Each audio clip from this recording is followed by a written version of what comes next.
Hey everybody, this is Rochelle again, and we are about to embark on the last session of this Learning Collaborative. It's been a pleasure working with you all. I had a great opportunity to work one-on-one with many of you this week, so that was super. It really helped me to get to know your programs better, what your challenges are, what your strengths are. And then also kind of what you got out of the last learning session in particular related to objectives and measures. So just a really great opportunity all week to connect with everybody. Today, as a part of this learning collaborative, we're going to just kind of do a summary, highlights kind of thing of our sessions 1 and 2, just so everybody kind of remembers what we've walked through. Then we're going to talk about some highlights from work plans that we worked on this week and dashboards that we worked on from the one-on-ones. I'm going to throw it back to you guys to talk a little bit about kind of what worked and any lessons learned that you had. Then we're going to move into kind of the next phases of evaluation, talking about collecting data, determining impact, and then I've got some just follow-ups for us about next steps and some additional resources. So that is our agenda for today. As a reminder, here's our list of participants. I think we have, I don't know who all is on our session today, but I know we've got a good portion of you who were able to join us today, so that's great. And as a reminder, if you missed the last session, that is recorded, so you'll want to go back and listen to that. Just because it really talks about measures and objectives, a key part of the whole evaluation process. The folks with an asterisk by their name, that's everybody that I've talked to so far in terms of a one-on-one. If you didn't know, we did make available the opportunity to work with me one-on-one. And if you haven't done that, I think there's only one person on the call who hasn't done that yet. You can just email me and we can set that up. I've got a couple that are already scheduled, so those are in the pipeline, but if you don't have that scheduled and you would like to work one-on-one, then you just have to let me know and we can schedule that. And I think it really helps in terms of thinking about your program specifically, but then all of the pieces to evaluation that we talked about as a part of this learning collaborative, and then trying to put them in place and working together to put those pieces in place so you at least have the starting of an evaluation plan. As a reminder, in terms of evaluation in general, as we talk about all of our topics today, the goal of your SHIP evaluation always goes back to making decisions or being able to answer questions about your SHIP. So that's really the foundational part of doing an evaluation, and you're going to see that as we walk through some of the examples that came out of the one-on-ones that I had this week with many of you.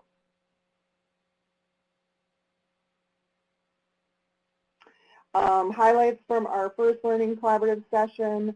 We talked about the whole Learning Collaborative process. We did introductions. We talked about what some of your focus areas are as states.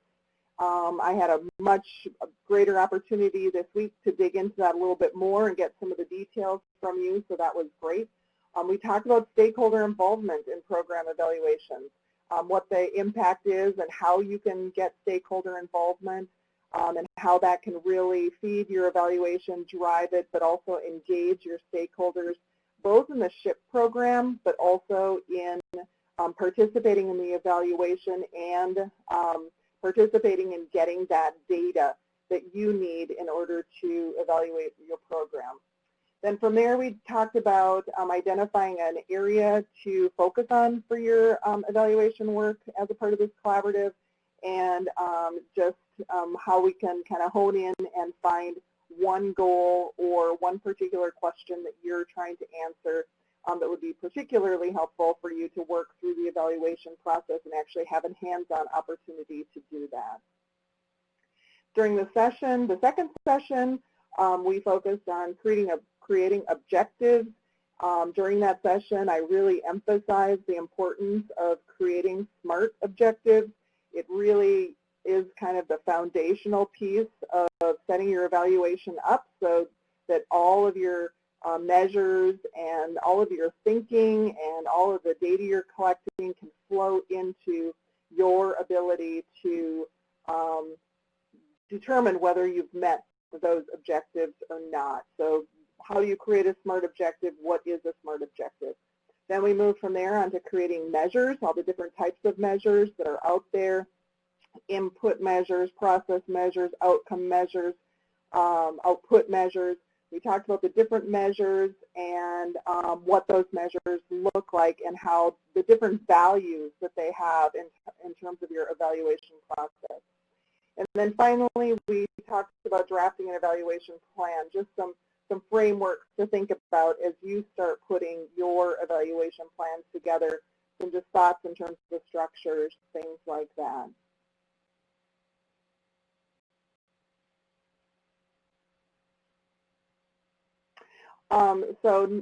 One of the things that I wanted to talk about today now in terms of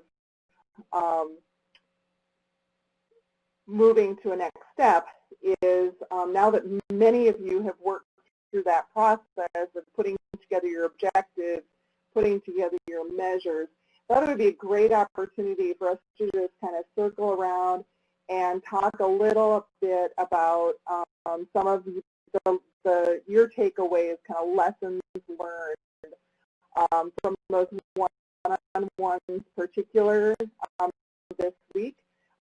Since we were just meeting one-on-one, everybody wasn't able to hear kind of what we were talking about. All of you have different nuances to your programs. All of you are in a different place in terms of creating an evaluation, creating measures and objectives. So I wanted to take just a couple of minutes to step back for a minute and reach out to you to ask you some questions. We met one-on-one this week, and I wanted to kind of hear what you've learned, what you thought about those one-on-one sessions. And during those sessions, we really talked about what questions you're trying to answer, creating objectives and goals, creating measures, the differences between input, process, outputs, and data use, tool support to support your all of your efforts.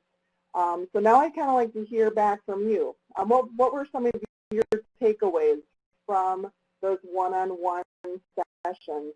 I'm just going to kind of go down the list for the people who are on the call. I think Danette is on the call. We just happened to meet this morning. Danette, what were some of your takeaways from our discussion this morning when you and I met?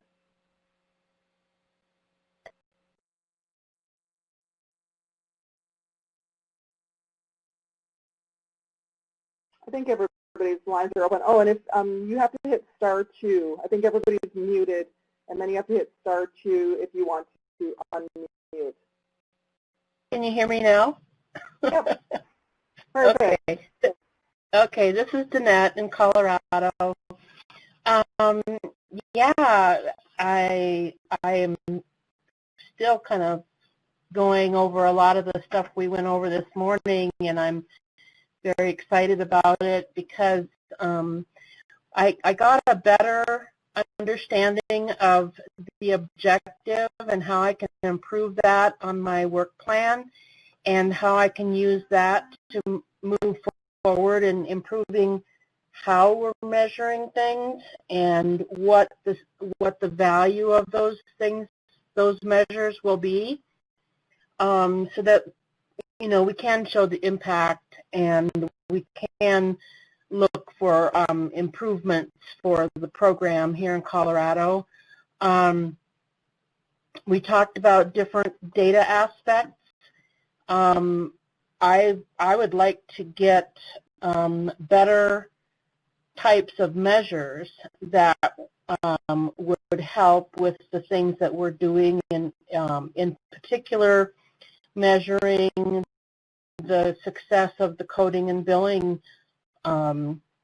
boot camps that we've had, and finding out what kind of improvements the hospitals are making. And so the things that we talked about that was really, really great, and got some tools to move forward with, and we talked about the difference between older data available through the Telegen reports through Flex and real-time data, and being able to use the data that helps the most, which would probably be the real-time data. And we talked about some of the things that we're doing with HCAPS and how we can measure those improvements better.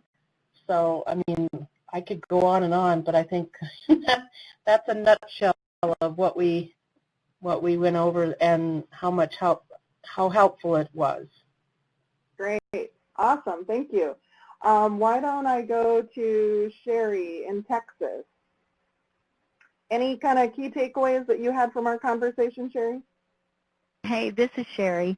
I just, first of all, wanted to tell Rochelle here in front with everyone, Rochelle, I just really appreciated you meeting with us one-on-one. That little session that you had for me was just outstanding, and I can't thank you enough. I want to thank Soleil and everyone else for having this and doing this, because it's really been helpful. I feel like the evaluation is, for me, it's using a different part of my brain to come up with, with the different measures and objectives. So as we worked, as Rochelle helped me through kind of the little plan I have with some of the goals and objectives that I had in the question that I was looking at, it really came to light that it does take time, at least for me, to really sit down and think about what I want to do, what question I'm really asking, and what are the correct objectives to write, and then also the measures. So I really thank you, Rochelle. It helped a lot. It's going to take me a lot more practice to really get this, but I really do appreciate you taking the time and visiting with us on one-on-one. Great. Well, and Sherry, we're actually going to walk through, I think, the example, the work plan that you submitted, and the example that you submitted is a perfect example of kind of thinking about your objectives and then the measures and tying into it. And in fact, it ties directly back to some of the things that Danette is working on. And so we're actually going to walk through your sample, and I'm going to show folks kind of how we moved some things around so that it actually aligned and got back to trying to answer your question. So thank you for pointing that out. And also thanks so much. I'm so glad that it's been really helpful to everybody. That's awesome. I know that's why the center wanted to do that or do this collaborative, and it makes it that much more fun and rewarding for me as well. So thanks, you guys. I'm going to go to Kate in Alaska. Kate, any kind of nuggets, any takeaways that you had from our discussions this week? Yeah, I think that our session really helped to clarify. Like, I thought I had done a pretty good job writing objectives, and I think overall the idea was correct, but we really worked to kind of tighten up some of the language and make sure, even just changing things like 2 weeks to 15 business days, kind of thinking things through and making sure they're realistic and measurable and very clear. That was really helpful.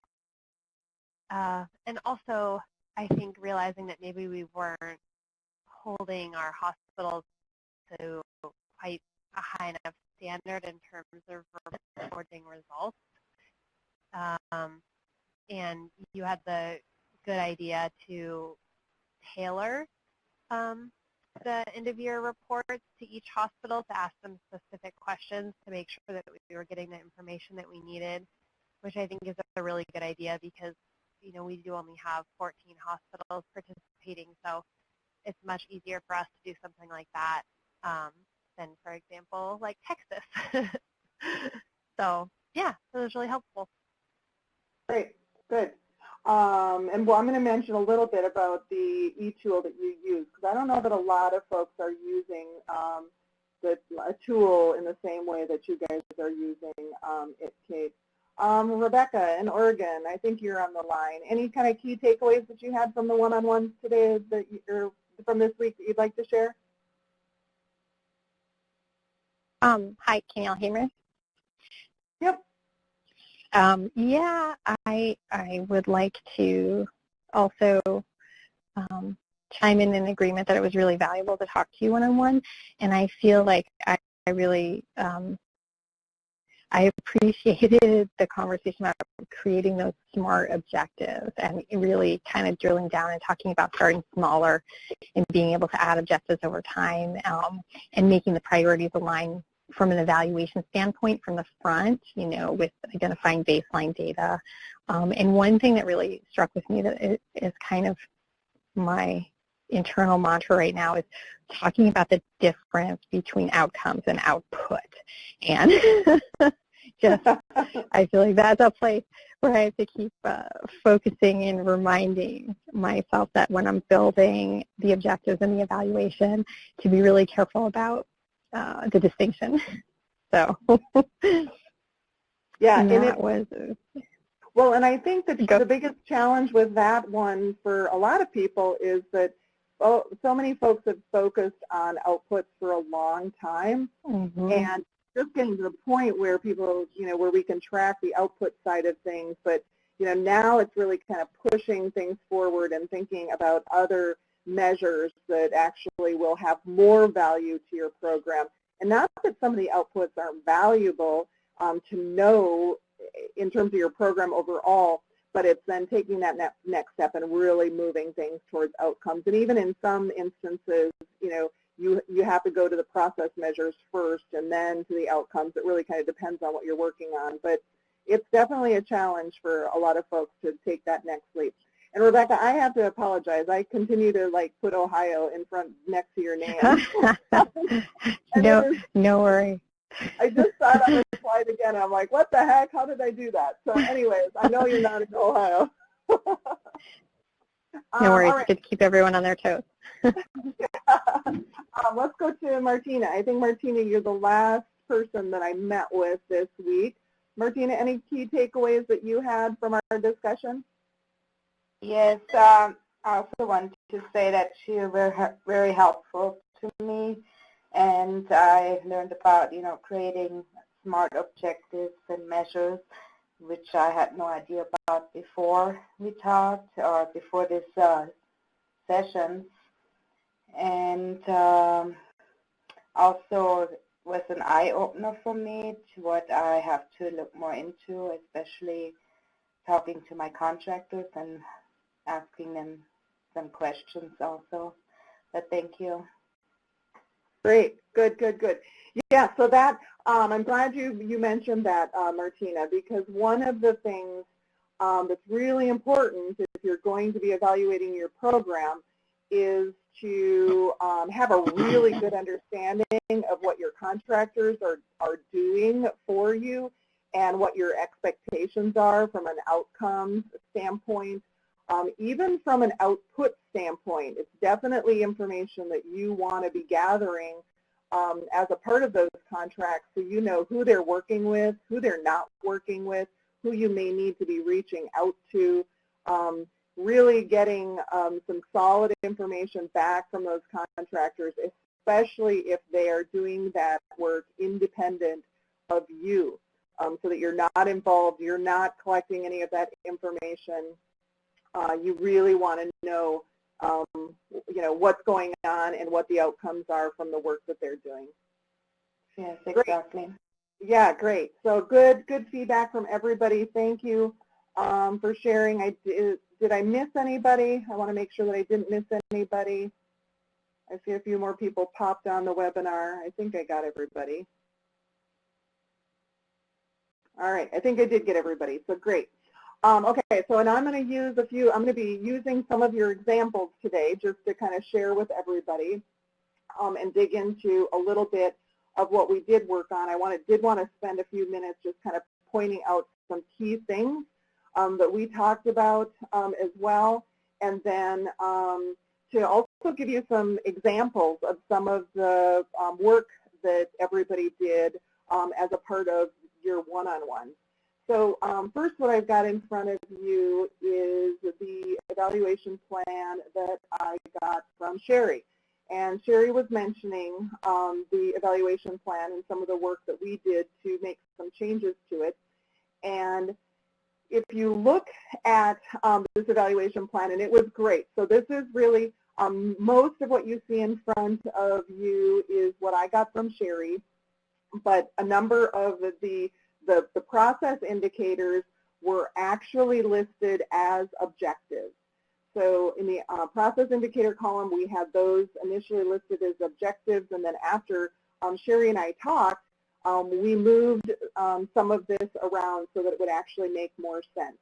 And if you look through her evaluation plan, one of the things that I really love that she put into this is that she included her evaluation question.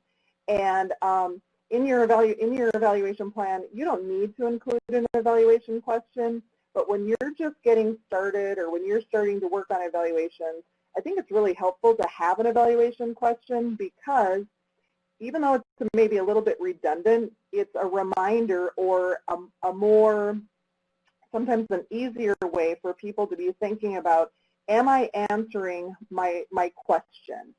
And so Sherry's question that she had written in here was, do ICD-10 coding, billing, auditing, educational training classes have a positive financial impact on Texas rural hospitals? So ultimately, that's what she's trying to figure out, is, are these classes having a positive financial impact? So as we were looking at it, Sherry originally was thinking to have her objectives as the, for example, 50% of participating hospitals reporting an increase in clean claims, which could be an objective, but ultimately as we talk through it, her goal is to, as far as her evaluation question gets back to, is it having a financial impact? And if she answers the question about clean claims, that's a part of a process to get to having a positive financial impact, but it doesn't actually tell her whether her hospitals had the positive financial impact. So the more we talked about it, we decided to change the objectives to really focus on what she's trying to accomplish as a part of her program, which is to identify some measures that if she is successful with all of these activities that she's doing with billing and coding and auditing, etc., and if the hospitals are having an increase in clean claims and denials go down, etc., what are those ultimate objectives going to be? And so we changed it so that the objective is really 50% of the participating hospitals improve their days cash on hand or days revenue and accounts receivable. And then we added another objective because of the sustainability piece and wanting to be able to sustain any improvements over time, that 100% of participating hospitals that improve their days cash on hand and days in AR, that they maintain those for 1 year.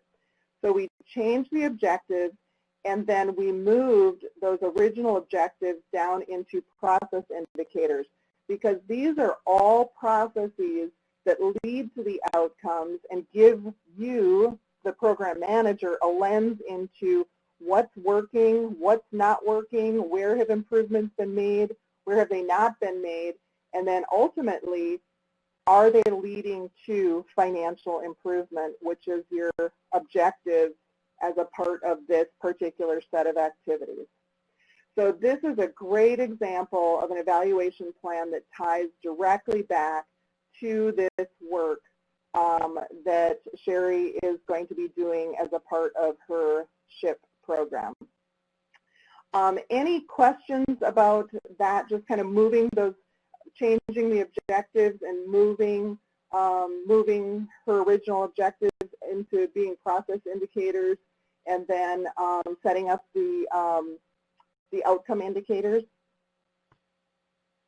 This is Danette in Colorado. I have a question a little bit beyond that, and I'm wondering how does Sherry plan to roll this out to her hospitals, or what is the recommendation for communicating this evaluation plan with the hospitals so they're on board with you?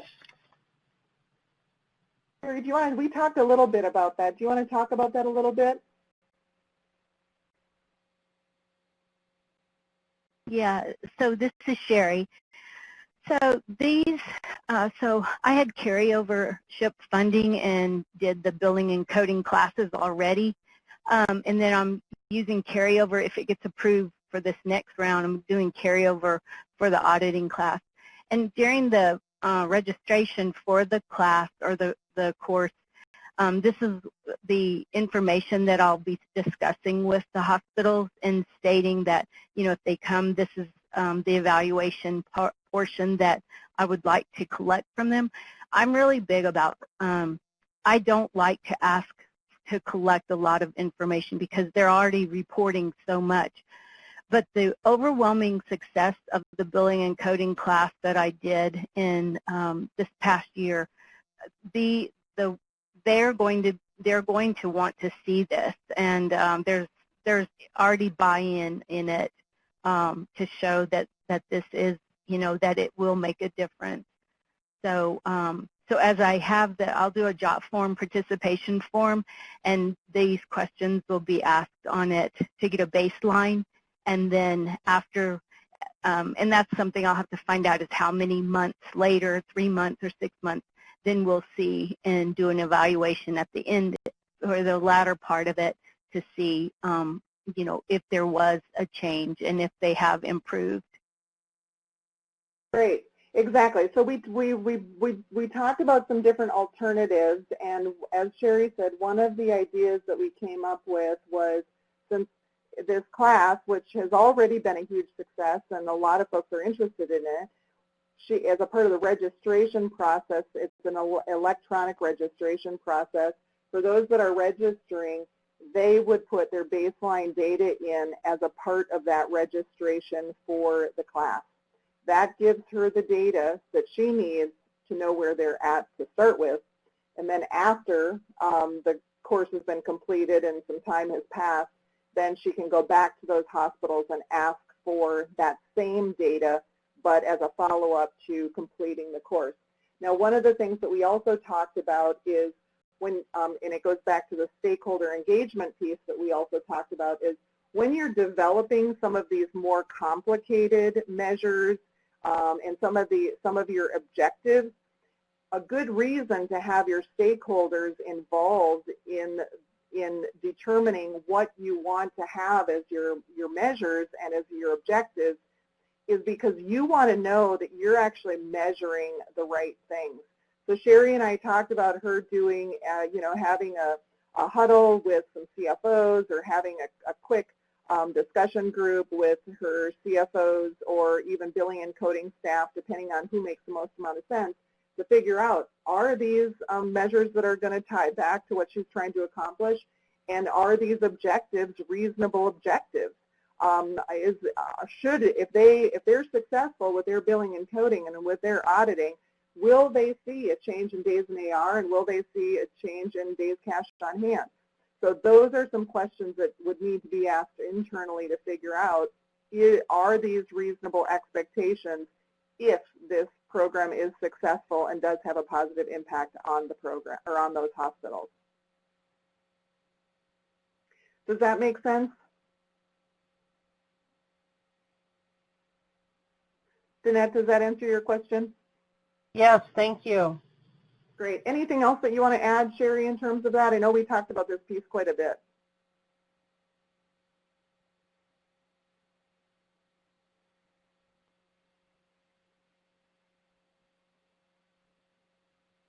I'm going to assume no. But you can always put something in the chat box. All right, so this is a good example of an evaluation plan. And all of this is going to be in the slides that you guys have access to. I know that some of you are working on very similar classes. You can think about kind of what your plan should look like, structure it in similar ways, tackle it using a similar approach. Next, I'm going to go to, I believe this is Colorado's dashboard that we were working on. And this is, I wanted to put this up in front of everybody because one of the things that we talked about is a number of you are working on the grants administration process. And I know that for some of you, if you're new, if you've had challenges with the grants administration process, it could be just, some logistical pieces, changes in staff, things like that, that all affect your overall just management.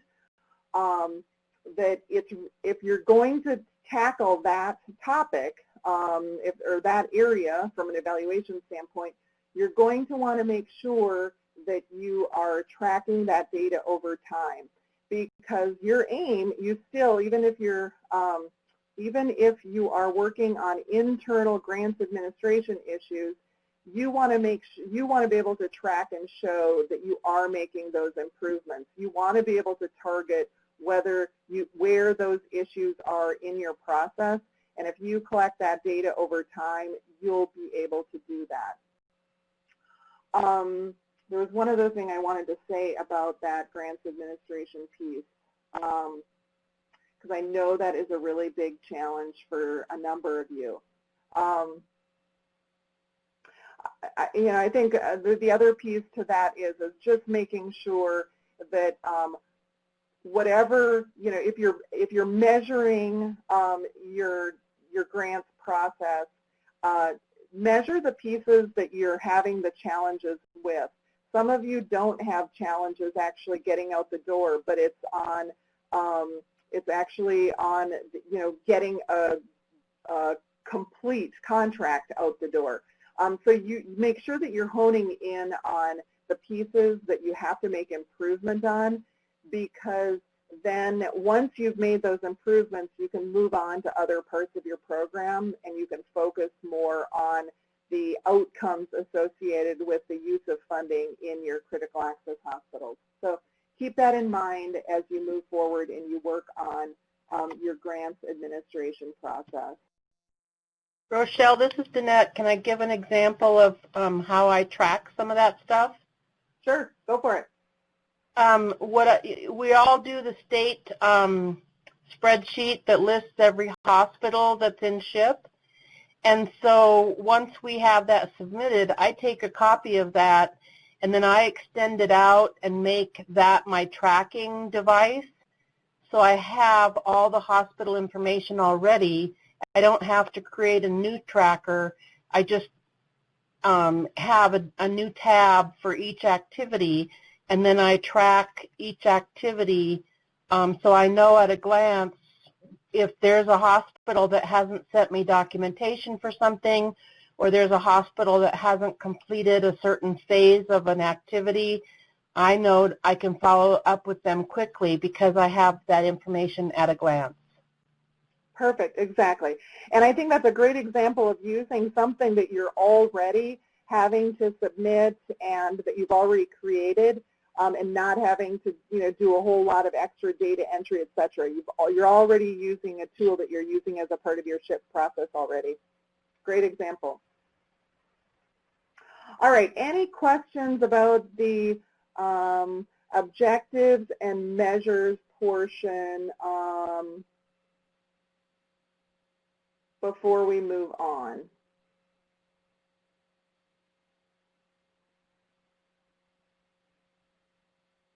Okay, so we've walked through really over half of the developing your evaluation plan. You've got your goals, you've got your objectives, you've got your measures. Now we're going to move on to the collecting data piece and the using measures piece and the showing impact piece of our whole evaluation cycle. first we're going to talk about collecting data. And during our one-on-ones this week, we spent some time talking about collecting data because everybody's going to be getting data from different places, and accessing data can be a struggle. And many of our hospitals are over-surveyed. They're already reporting a lot of data to different places. And so I think, it's really, you all made it very clear that you're trying to be as efficient and as effective as possible in terms of collecting data, getting additional information from your SHIP hospitals. So a couple of things just to think about to set kind of the foundation of collecting data is oftentimes, we think about doing a survey when we're trying to collect data. Sometimes some of you are doing, you get a year-end report that you're getting back from your SHIP hospitals. Sometimes you have a network that you're already working with that can be an opportunity to get data. Some of you are using tools like QHI that you can get data. Lots of different ways that you are already that you've already got in your process that you are using to collect data. The more that I believe that the more that you can leverage those resources and tools that are already in place, the less burden you're going to be putting on any of the hospitals that are participating in this program. So if you're already sending a survey out as a part of some initiative, and you can tack on some questions that apply directly back to SHIP, terrific. If if you've got a class that you are having folks register for, as Sherry said, and you can get your baseline data as a part of that process versus having a whole nother request that goes out just specifically asking for data, terrific. If you've got a network that's collecting data as a part of some initiative that they're working on and you can tap into that data, you want to be able to do that as well. So oftentimes the data that you're looking for isn't this long list of data. It may be just a couple of questions. It could be a couple of data points that you're looking for. It's really thinking through, what do I need and where's the best place to get that data? So if we think about data, you've got your primary data that you're going to be trying to get. That's data that you're collecting or that you've already collected. It's in-house data, easy to access, easy to tailor because you're the one who's actually collecting it. And then there's secondary data. So this is data that others have collected that you can tap into as well. And both of them are great resources. So you can consider both of them as options. But as I said, the key is that you maximize your opportunities in order to do this because you will get much higher participation and you'll get better responses back from anybody that you're trying to collect data from. So what I have in front of you is an example. This happens to be a end of the year report that goes out from Kansas to their critical access hospitals to report data back to them about what the SHIP hospital did as a part of their grant activities, and then how the funding was spent, if it was spent on what was agreed upon, etc. So if you're already administering a tool such as this is a place where you could add on some of those data questions that you are looking for as a part of your evaluation.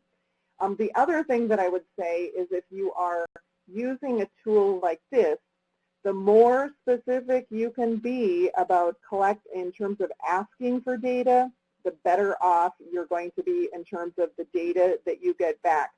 If your questions are really generic in any of these data collection tools, you are very likely to get back very generic responses. And if you're looking for specific data elements, then it's really important that you ask for those specific data elements. So if you want to know, days cash on hand for the last 9 months, then you're going to have to create a space on your data collection form that specifically asks for those data elements if you're going to be using that as a part of your evaluation process. Same thing if you're looking for, use of some kind of resource or tool. You're going to have to specify the resource or tool that you're talking about so they are responding exactly to what you're looking for information on. So really think about how you can maximize these tools, but then also think about what you're asking for in the tools that you already have created so that you're getting the data that you need in order to have the data for your evaluation. The other thing to think about is that I know some of you have taken your tools and you've put them online. So you're using some, SurveyMonkey or something like that in order to gather this data, this kind of data back from your hospitals. In some states, that may work really well. You guys will know your hospitals much better than I will. And in some places, folks might be more inclined to respond to a paper version. In some instances, you may need to have a combination. You may want to have an online version. You may want to have a paper version for those folks that don't respond very well. So really think about your stakeholders.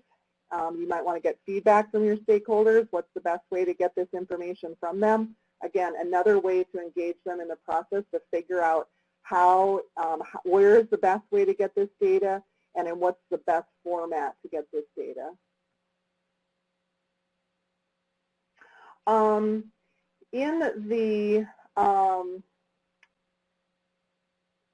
the evaluation, the SHIP evaluation guide, there is a whole section that talks about data collection and different data tools to think about when you're thinking about where you're going to get your data for your SHIP evaluation. There's one, what I have in front of you right now is the just kind of the intro piece, a screenshot of the piece on surveys, questionnaires, checklists, polls, pre and post test data. Make sure that you're taking advantage, as I said, of anything that's already planned. But also really think about your vendors and how they can play a role in getting this data as well. Most of you are using a vendor in some capacity, and if you want, for example, pre and post test data, it's your vendor who, if you're not actually at each one of those courses, or if you're not administering that course and they're just providing the content, it's going to be your vendor who's going to get that pre and post test data. And you are going to want to have that data in a format that you can use it. So just make sure that you're really taking advantage of those data collection opportunities, no matter who's the organization that is doing the activity or administering the funds.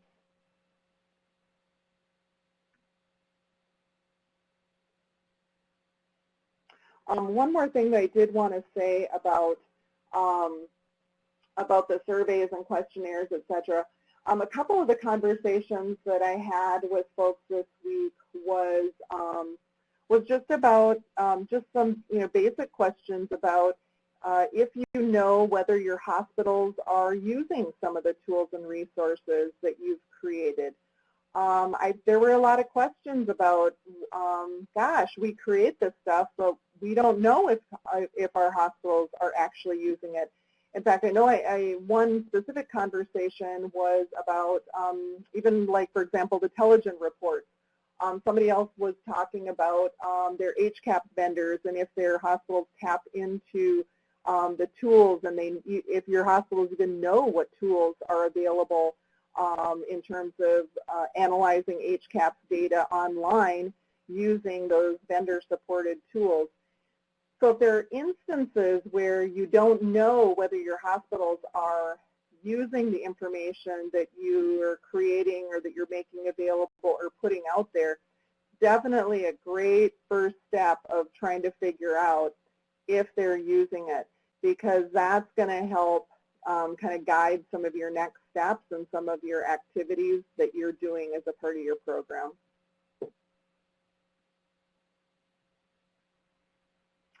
Let's see, interviews and recommendation adoption program interviews. So we talked a little bit this week too with some of you about using interviews and focus groups as a data collection method. And the beauty of using focus groups and interviews is that you can learn a lot more about the nuances of a program that you're implementing if you talk one-on-one or if you talk with a small group of people. I often use focus groups and interviews on the front end of a lot of the work that I do, and it's because it really gets me more familiar with the terminology that people are using on trying to figure out, okay, are my hospitals using this program as intended? Are they sending all of their staff? Is it just the CEOs who are going, or should the CEOs be going, but they're not going? Really to figure out some of those nuances in terms of what's going on with the program. But it's also a really helpful tool if you've got just a couple of hospitals that are doing some specific initiatives that are outside of that bucket that a lot of your other hospitals are doing. It can really help you hone in on what's working with their projects, what's not working, how you could support them in terms of making adjustments so that they can improve their program. But then also, if it's something that is working really well for them, it also gives you the knowledge to determine whether that's a program or a project or an activity that you would like to make available to a broader group of hospitals. So interviews and focus groups, really a great way to dig in and learn more about what's going on. You can also use them just as a way of connecting with your stakeholders. We talked a little bit this week, some of us, about having some huddles with your stakeholders to talk about your evaluation plans, get feedback on your evaluation plans, ask them how you would like, how you could share this information with others to make it more helpful, and also how you can share information and get input so that you can better engage your SHIP hospitals. There's lots of opportunities in terms of using interviews and focus groups, both on a stakeholder side, but also on a data gathering side for reporting, or identifying outcomes, figuring out what's working in a program, and figuring out if you can replicate it and share it with other facilities that you're working with.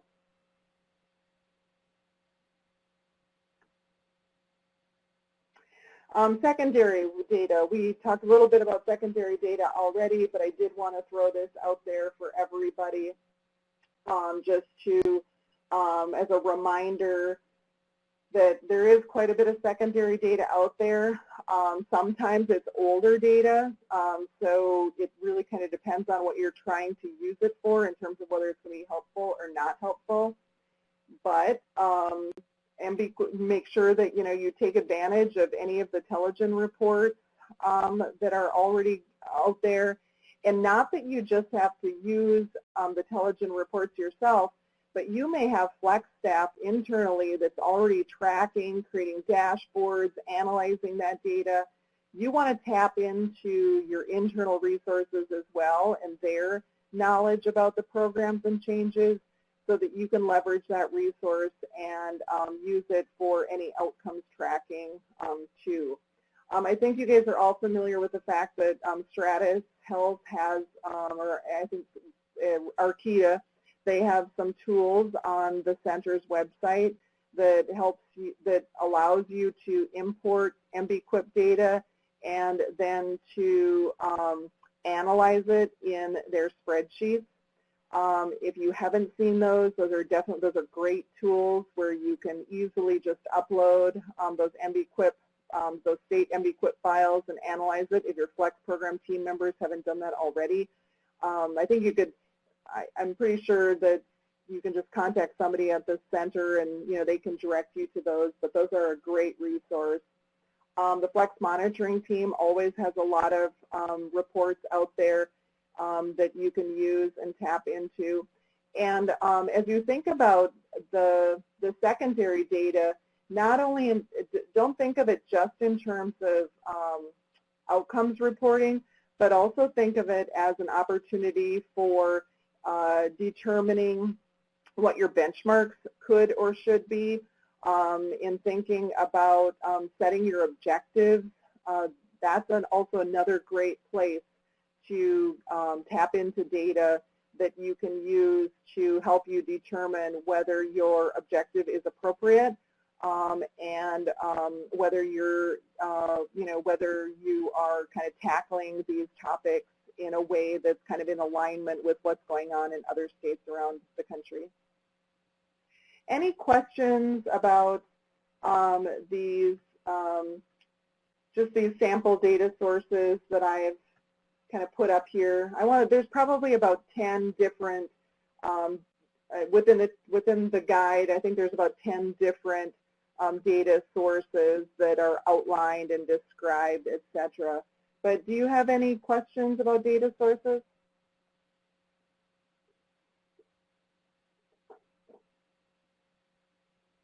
Is there any data that you've been looking for or that you've had a challenge with that you would like to brainstorm just a little bit?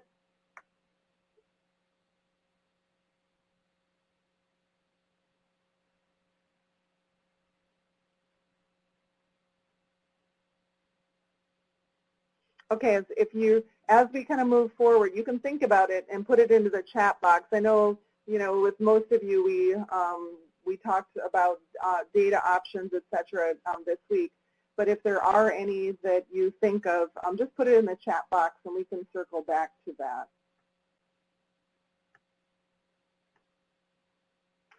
Okay, so next piece.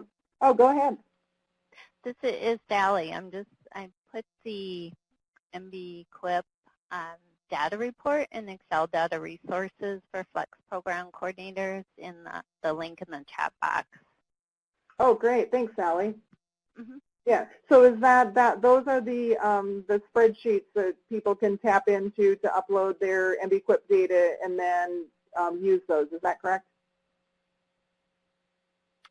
Yep. It's how to use the Excel files, and then they have so they created an actual little guide of how to use it, and then there are links to the spreadsheets. Great, awesome.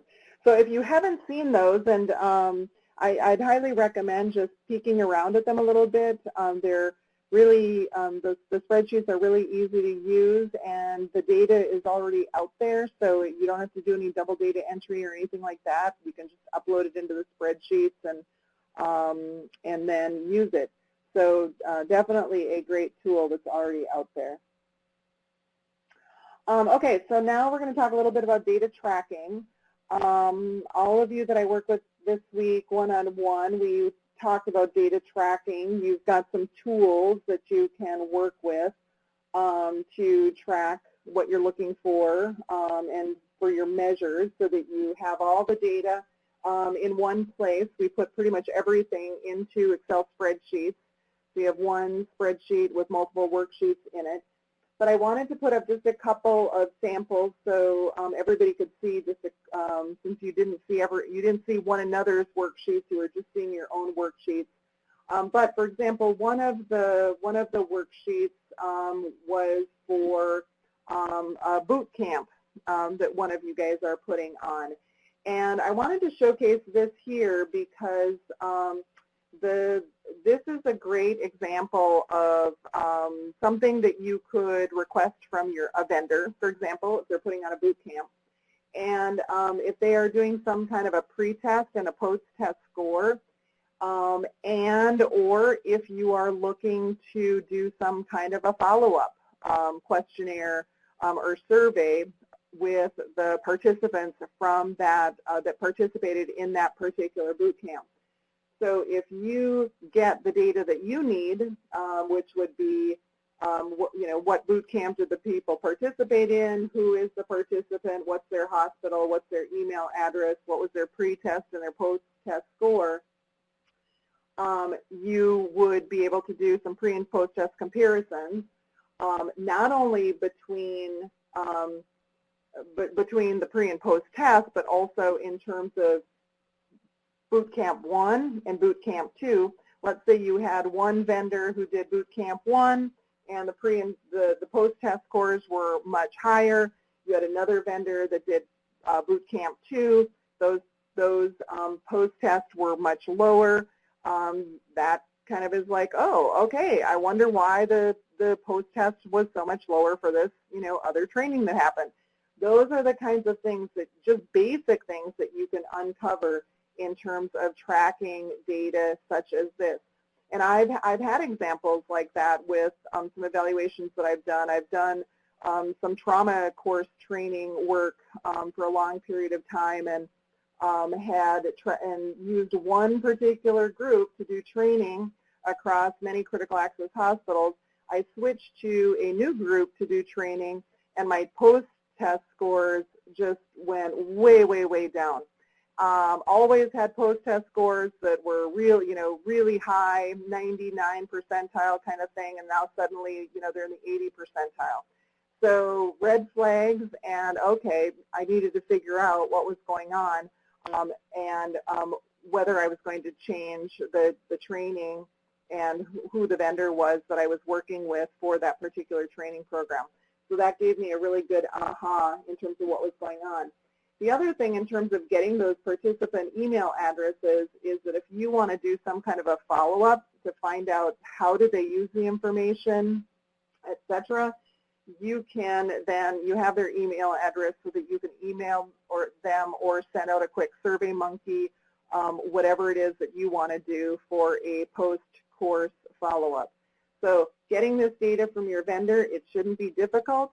It should be just standard, but you have to make sure that you get it if you're going to be able to use it. The other data tracking tool is a sample that should look familiar to many of you, because all of you have some kind of a tool now that looks something like this. But the reason why I wanted to show this to you is just as a reminder that you can really structure your tools in a way where it's easy to record the data that you're collecting without creating a big burden for you. All of you guys have very limited amount of time. The easier it is for you to record this data and to tally it and to keep track of what's going on with your programs, the better off you're going to be. Your time is so limited, and you want to make sure that you're getting really good data, but you also don't want to put a huge data burden on yourself or your team so that you actually can't use the data. When we're thinking about any of our evaluation work, we want to collect data so that we can actually use it. We're just like the critical access hospitals in that, or all of our SHIP hospitals, in that we don't want to just collect data for the point of collecting data. We want to collect data so that we can use it.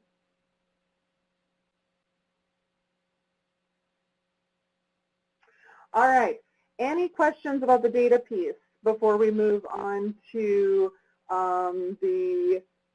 using the measures in order to improve performance?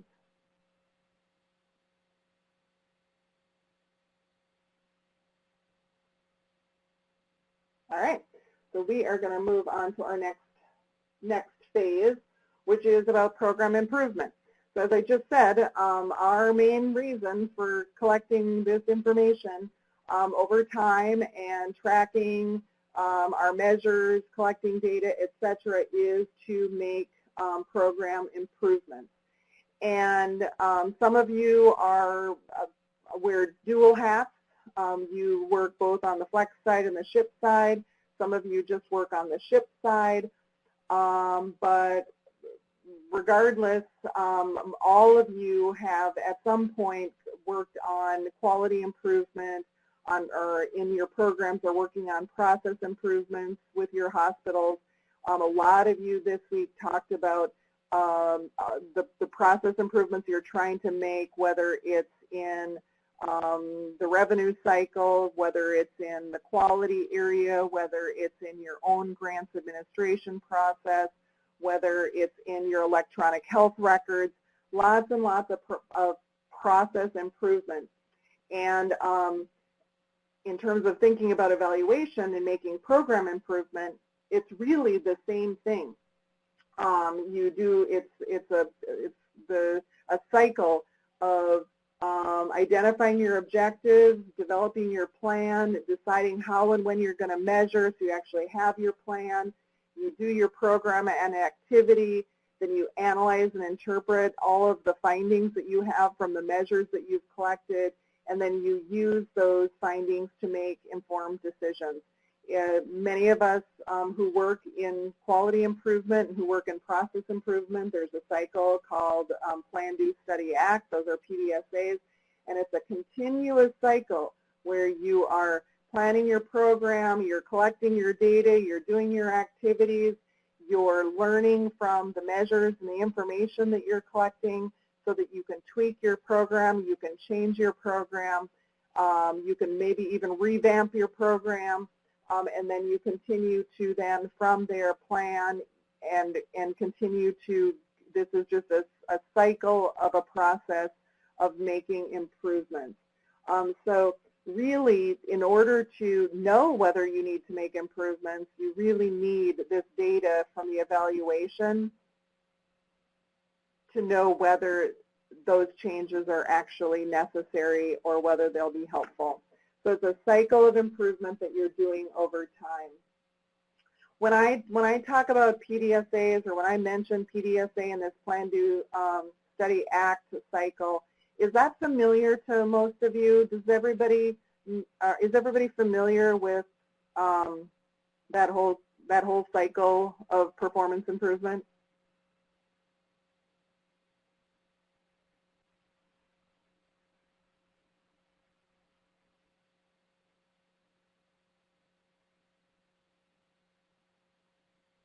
Looks like a couple of you are. Is anybody not familiar with it?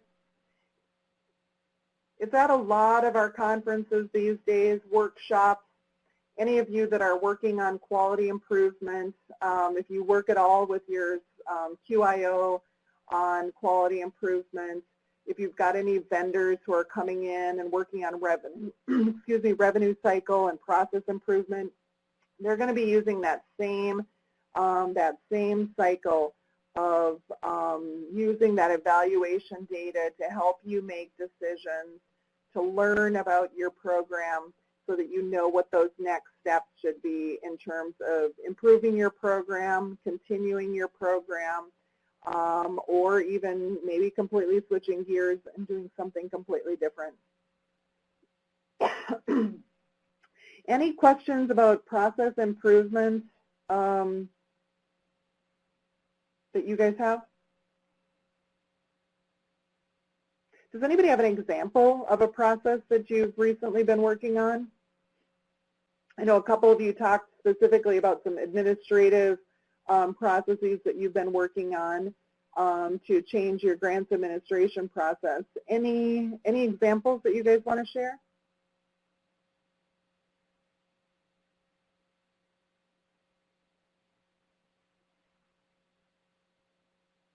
Kate, can I pick on you in Alaska? Yeah, so we are working on doing the new online reporting format. So we planned it out. We've now done it in the sense that we have sent electronic applications out to hospitals. And then we're going to see how it goes and reevaluate for next year. And when you say you're going to see how it goes, what data are you going to be collecting so that you can see how it goes? So we're looking at how quickly hospitals are able to respond. And then when I did my kind of intro webinar with all the hospitals to go over the new process, I asked them to let us know if it was easier, if it was harder, if there are any changes that need to be made. And a couple have already responded. So we'll use some of that feedback from them as well as just kind of data, seeing how quickly they were able to turn their applications around. Great, perfect. So Kate's going to be collecting data on the time that it takes for her hospitals to complete accurate applications, and then at the same time has gotten feedback from hospitals, excuse me, on the process in general. So again, using that information to then tweak that process so that the next time those applications are requested, or even when follow-up information is requested, any lessons that were learned, anything that came out of those findings, that process can be changed to accommodate that. And I think the beauty of really, using a PDSA type cycle in terms of thinking about improvement is that when you learn when you have some of these findings, it could be related to a workshop, it could be related to a process that you're doing, you can use those findings in other areas of work that you're doing. So if you are doing a workshop and through that workshop the outcomes aren't great, what you see, that the hospital didn't take that information and translate it into their work setting, well, then you know that something has to change. That could actually be the case for many of the different workshops that you put on. So really using that information to impact your program a little bit more globally at times, and then in other times it may be just specific to that one activity. But that PDSA cycle is definitely a way to be thinking about how to continually make improvements to your program over time.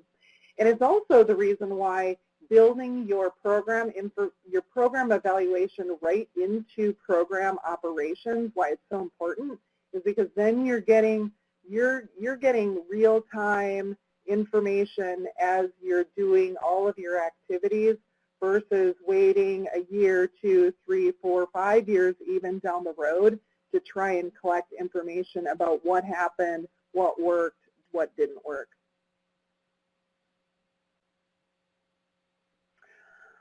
All right, let's see. Sherry has talked about in the chat box something that you guys did in Texas. Sherry, do you want to share what you were sharing in the chat box? Oh, I just wrote in there that one of the processes I changed this past year in 19 was to convert our grant agreement signature to Docusign, and so I got 110 Docusign executed contracts in within 15 days. So that was a huge process, administrative process, improvement in process. Wow, great. 110 in 15 days. That is terrific. And do you know what the timeline was before that? How long it took you before you did the Docusign improvement? How long it took you to get those contracts back before?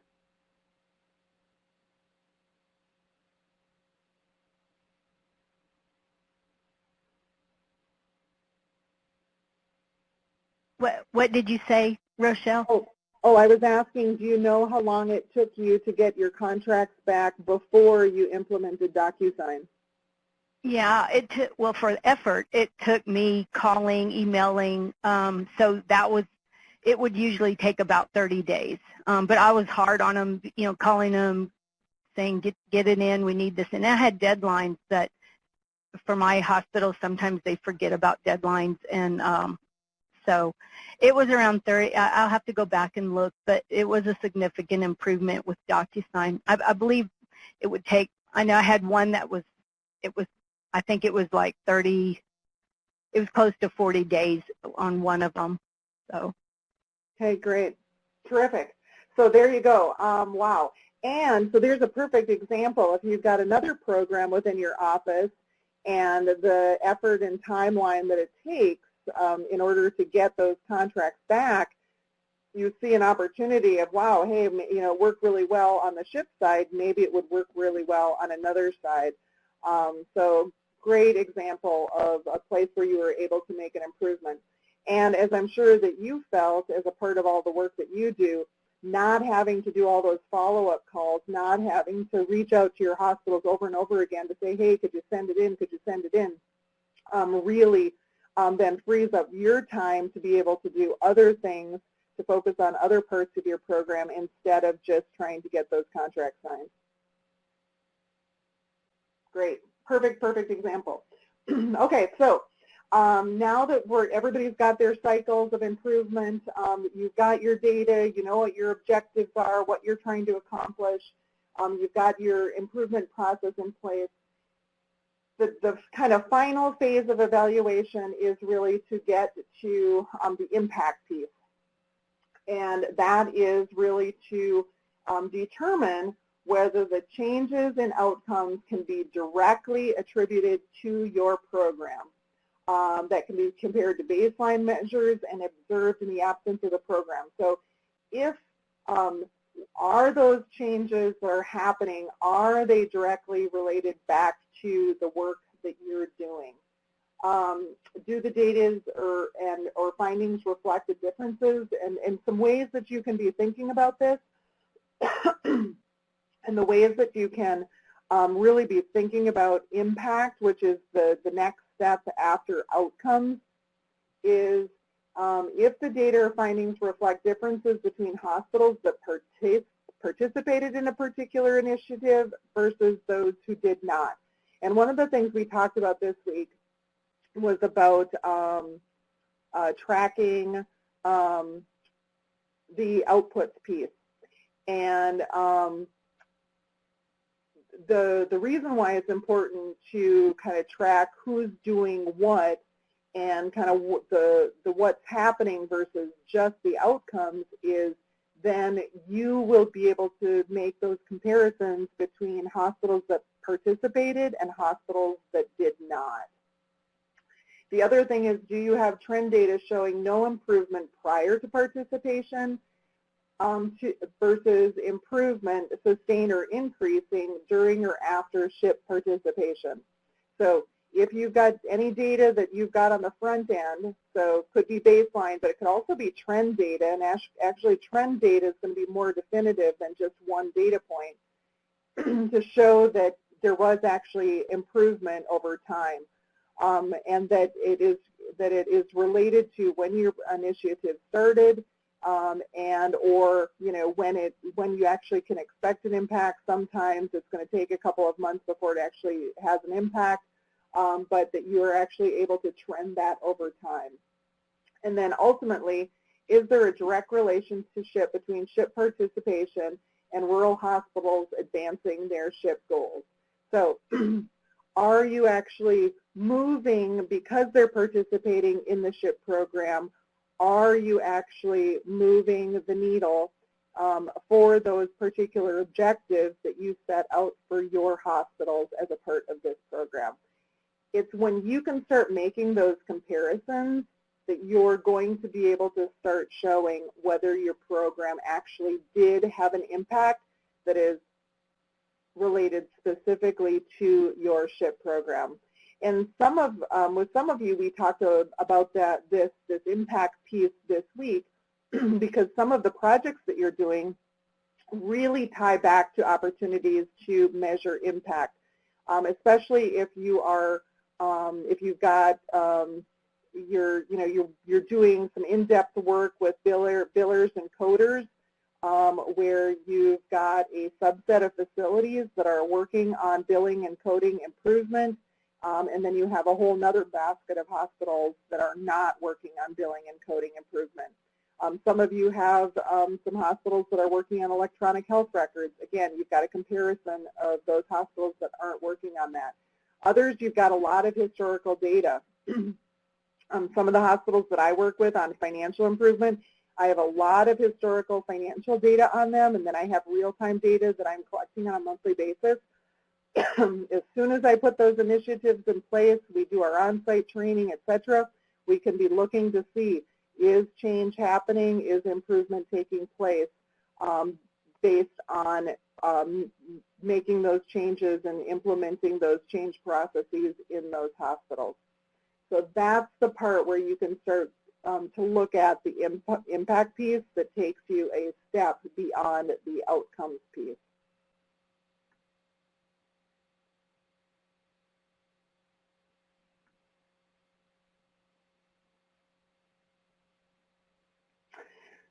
So I think that is it for me today in terms of walking through the evaluation process. I wanted to leave a few minutes at the end to make sure that you had time to share any final thoughts, to ask any questions that may have come out of our one-on-ones this week. I'm sorry, I'm very, very dry in Minnesota right now. Anything that you wanted to share with your peers, any questions that you might have for the center as a part of this process. I really just wanted to open it up to all of you. Oh, and again, I think a couple of you joined the webinar after it got started. So if you did not have a I've mentioned the one-on-ones, if you did not have a one-on-one with me to talk through your objectives, measures, and your evaluation work plan, we can still do that. You just need to email me so that we can set it up. But other than that, any kind of final thoughts, any questions about the evaluation, any questions that you might have in terms of what you're thinking about right now? This is Danette in Colorado. I put my question in one of my comments on the chat box, but my question is for the center or for Sally. What kind of time frame will we have for utilizing Rochelle's time as a resource? Is this going to be ongoing, that we can connect with her and follow up with her, or is this over? I would really appreciate being able to continue to connect with her and review things as I work through improvements. Hi, Danette. This is Sally Buck from the center, and thanks for that feedback. And it's great. We, this was kind of, we've done learning collaboratives, but this was the first one that was a little more intensive of connecting the one-on-one subject matter expert along with the training and the peer group. So I think, yeah, we'll be debriefing with Soleil and also Janine Myers from FRHP as well as Rochelle. But, in terms of follow-up from this collaborative, if you have questions over the next couple weeks, like through the end of December, in terms of how you've been working one-on-one with Rochelle, I think, definitely can reach out. I think going forward, we'll be talking with, as I said, with FRHP and Rochelle, of kind of what's next, of how we can continue to support, the growth among all of you on this LC and performance management, but then also through the whole SHIP program going forward and to other states, and are there other methods as well? So more to come, but I think, as you're kind of, just kind of diving into the next year's plan with the NCC coming out, there's going to be more questions and probably more, need and benefit to have the peer sharing as well as Rochelle's input. Okay. Thank you. And just for feedback, I've been doing the SHIP grant here in Colorado since 2010, and I can tell you the impact from this learning collaborative and the time I spent with Rochelle on my one-on-one, it's huge. It's like I'm starting all over and learning so much.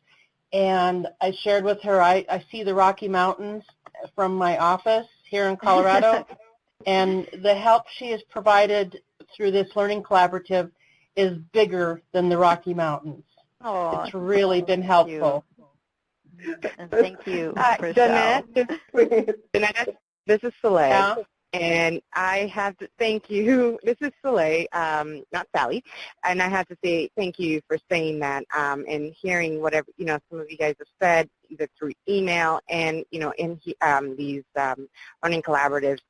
I also see the value in when we wanted to put these learning collaboratives together, as well as the webinars and the tools that were created. They were strategically done to really be of use. And we hope that we were addressing some of the needs that you guys had mentioned to us in the CAs. And so that's what part of this is. And as we're moving forward, like Sally said, this is the stuff that we like to know that if it's helpful, how it's helpful, that we put into our planning for year 2 and for year 3 and so on and so forth. So obviously the immediate is the NCCs, but this is not all done in one day, and we definitely acknowledge that. And if there are ways that you can think of that we can continue to build on it, share these ideas with us. In fact, I would also go as far as to say, if you send me an email about your ideas, I will definitely be passing it on to our leadership and saying this is how SHIP grantees have found the CA assistance helpful, and this is how they've been able to utilize it to help their states and their hospitals, and this is why we need to continue doing this. So I'm loving hearing this because we've talked about doing this a while, and to know that this is all really helping people is just making my day. And thank you so much, Rochelle. Yeah, thank you. It's really sweet. It's great to hear. And yeah, and I, having now worked with Soleil and Sally on this, I know that, this was really timed in a way to try and maximize the benefit to everybody. So thumbs up to everybody too that has participated in this, because it takes work on your part, and meeting and people putting together some of your tools and thinking through things. So it really, I think is a great opportunity for everybody. So thanks for all of your great participation as well.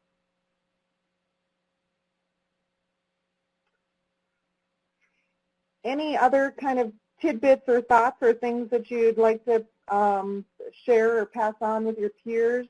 Anything that we didn't cover as a part of this learning collaborative? As you all know, I think I mentioned in the very beginning, this is the first learning collaborative that I've participated in, and so I'm always interested in feedback from folks, things that you would have liked to have seen, things that would have been really helpful.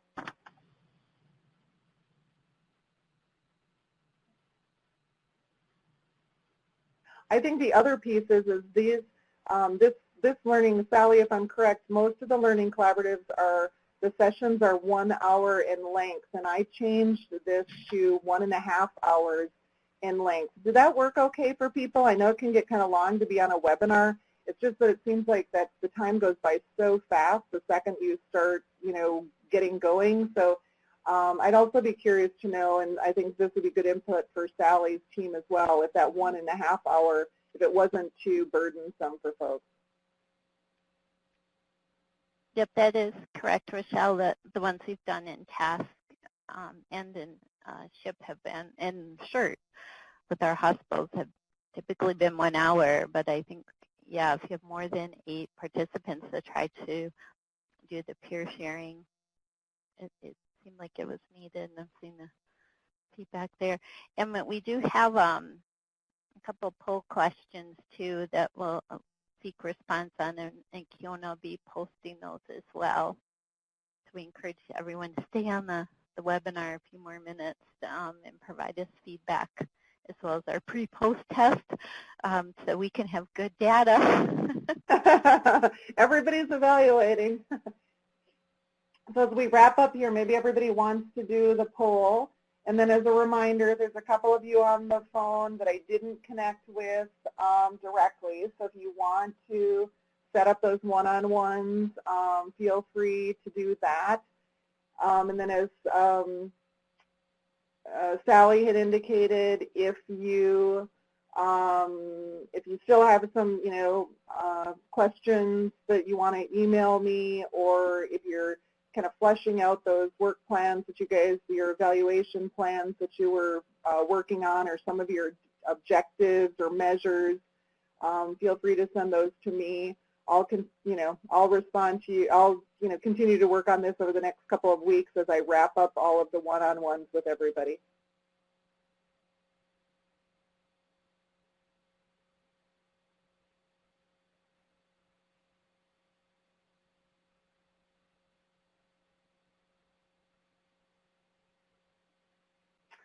Yep, thank you All all, right, and we will be sending out the recording as well, so you can go back and capture the slides if you didn't go through all the downloads on the side there.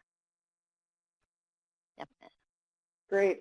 One other thing is I did have a couple of